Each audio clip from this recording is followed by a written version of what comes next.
The NAMSU Extension Services. The Extension Services play one major function of the university in the delivery of its thrusts.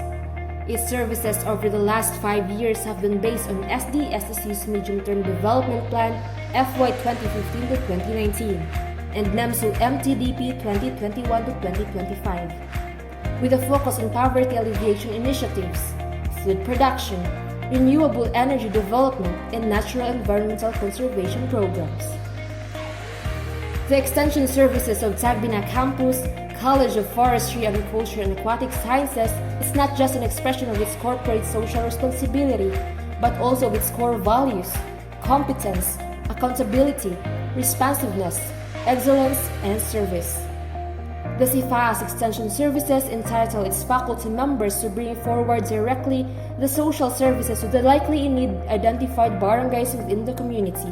CFAAS is only one program in this campus, which is a Bachelor of Agricultural Technology and is committed to provide quality training in the respective field of specialization, knowledge, skills, and value system responsive to the needs of the communities, showcase learning site or through demonstration farm in the community, and skill training activities relevant to their field of specialization.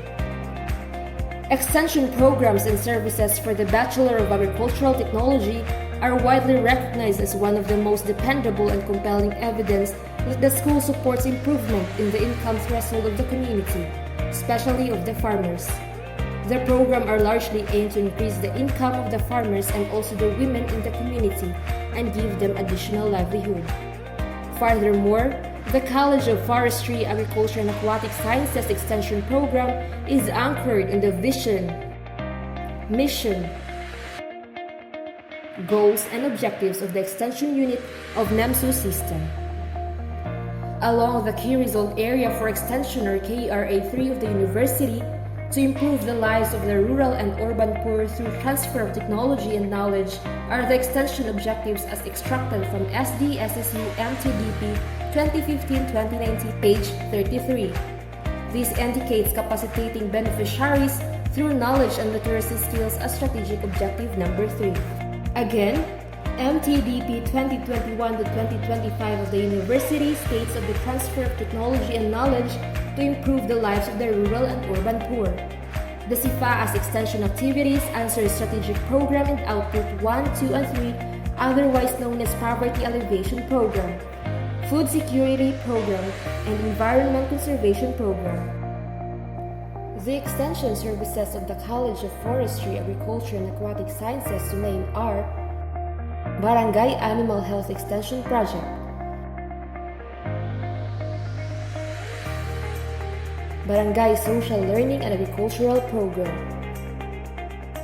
Community-Based Livelihood Enrichment for Rural Poor Program. These projects were thoroughly thought of and developed in accordance with the university's extension services objectives, as well as the program's strategic objectives as approved by the BOR resolution. In keeping with the university's commitment to collaborate with government and non-government agencies to help marginalized groups improve their lives, and the CFAAS program goes in particular. In the third quarter of 2018, NAMSU started adopting standards or quality procedures in accordance with ISO 9001:2015. Tagbina Campus likewise started to use the same. 3 highly relevant procedures to extension included funding allocations of extension services and linkages activities for Special Trust Fund, funding allocations of extension services and linkages activities for General Appropriation Act, monitoring and evaluation of the funded extension projects, studies, and activities. The procedures above became the standard protocol in extension program implementation since the second semester of AY 2018 to 2019. Prior to the creation and approval of these quality procedures, the extension manual served as a guide on the different processes that concern the implementation of NAMSU extension and community involvement activities. For the documentation of the extension programs, the campus utilized the following QMS forms. All research and extension projects shall then be properly reviewed and endorsed by the Extension Services and Linkages Head to the Budget Officer through ESL Director for the budget allocation. Prior to implementation, This phase comprises the conceptualization of the target extension project, as well as the planning and creation of an extension proposal with CFAS faculty and beneficiaries.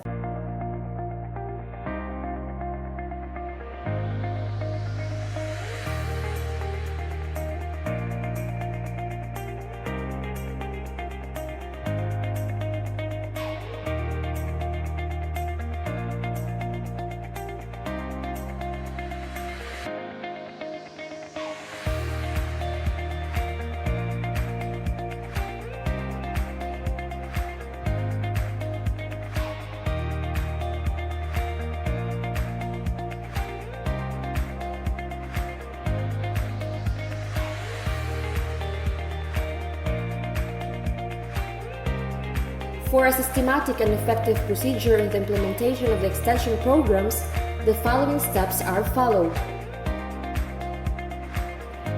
The signing of the approved Memorandum of Agreement and orientation on the extension project kicked off the beginning of the extension projects.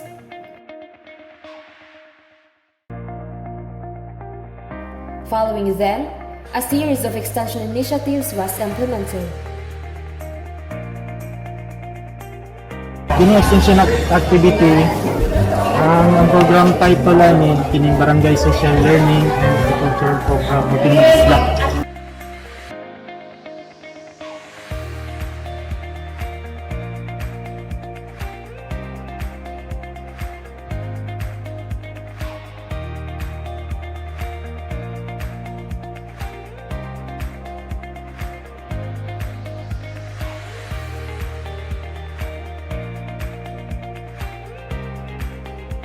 After each activity session, standard assessment sheets were used to conduct evaluations. Monitoring forms were sent to the Office of Extension Services on a regular basis. After that, an impact analysis was carried out to assess and evaluate issues that arose throughout the implementation. The college's extension services were carried out and linkages were established successfully by working hand in hand with the administration and its financial personnel. Funds to implement the extension services were appropriated through Special Trust Fund and General Appropriations Act. Thus, the College of Forestry, Agriculture and Aquatic Sciences got sufficient funding to carry out the complete extension project. For the year 2018, SU Tacbana campus was allotted with 10,138,800.0 pesos. For instruction 50%, research services 10%, extension services 10%, production services 10%, and administration 10%. These funds were subsequently distributed among the college's many programs in proportion to the number of students enrolled in each. Clearly, the extension services budget for the previous fiscal years was sufficient and enough. Provision of materials and other resources. These materials and resources were utilized during the implementation of the extension activities of the College of Forestry, Agriculture and Aquatic Sciences. The extension projects are primarily intended to address the issues faced by farmers and to improve their income. Care for the community is perpetuated not only through vision but also through the selfless participation of the faculty, staff, and students of the Bachelor of Agricultural Technology who aspire to contribute their abilities and expertise in promoting farming ideals and practices within community.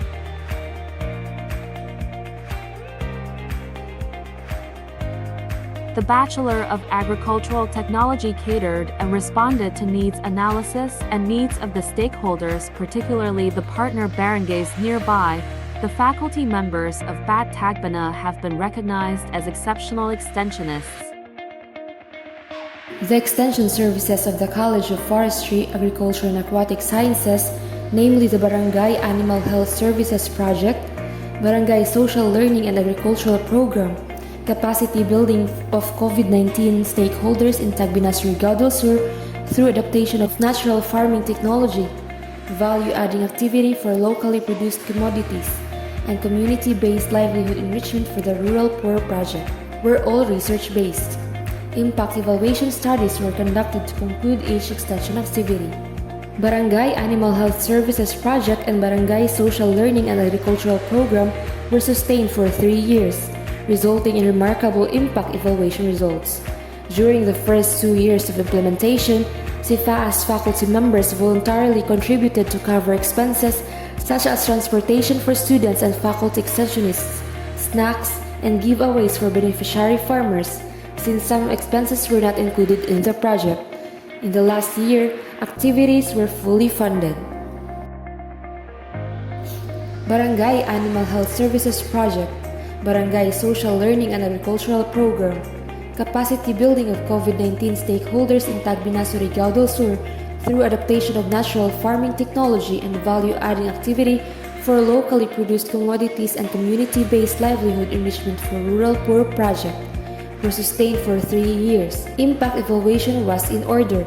These projects gained recognition as activities responded positively to the call of the stakeholders, communities, barangays, and especially the farmers nearby to capacitate the new technology in farming.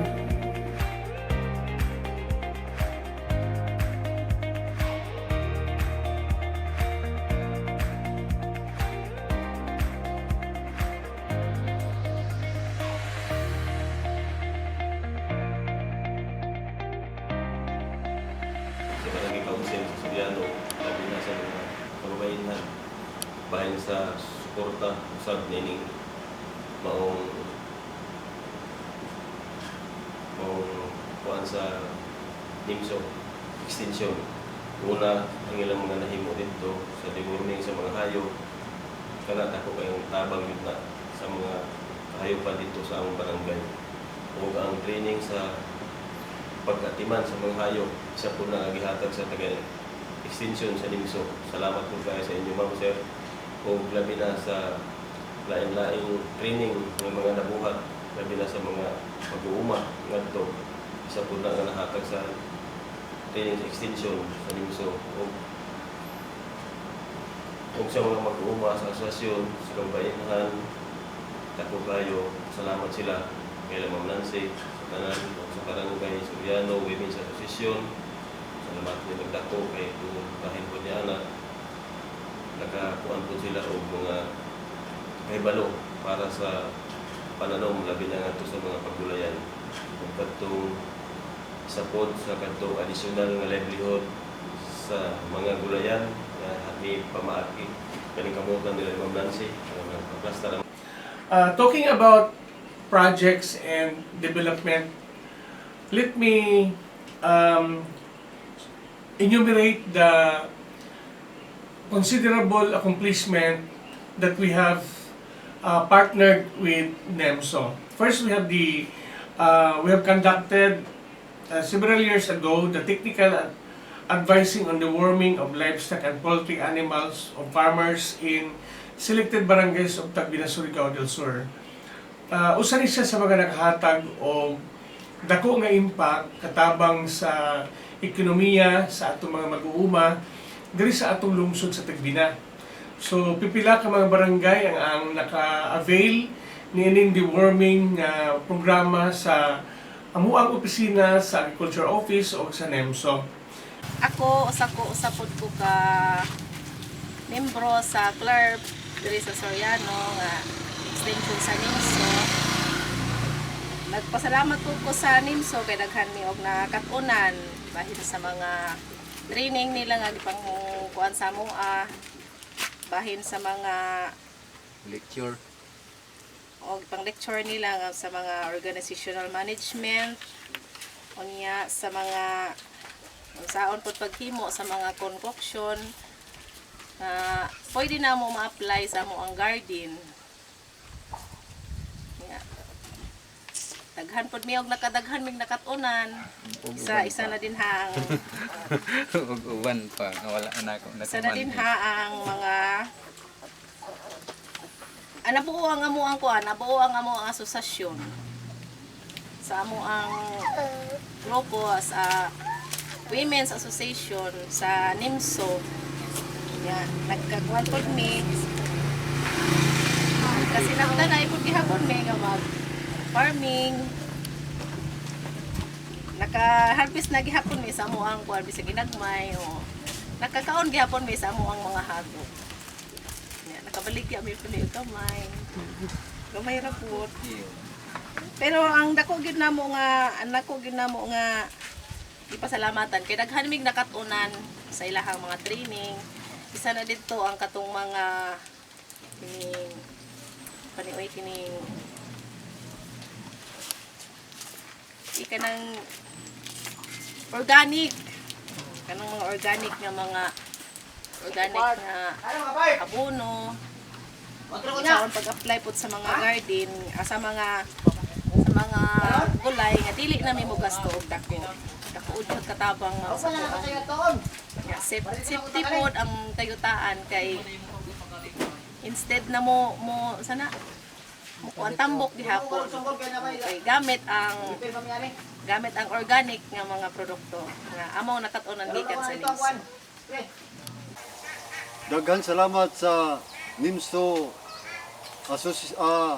extension nakatabang pod sa among hayop sa paghatag og kayumsog mga purga o sustansya o makatabang pod sa among pagpanginabuhi sa among kapobrehon ug labi na sa among pagpanguma makatabang po din among hayop sa tungod sa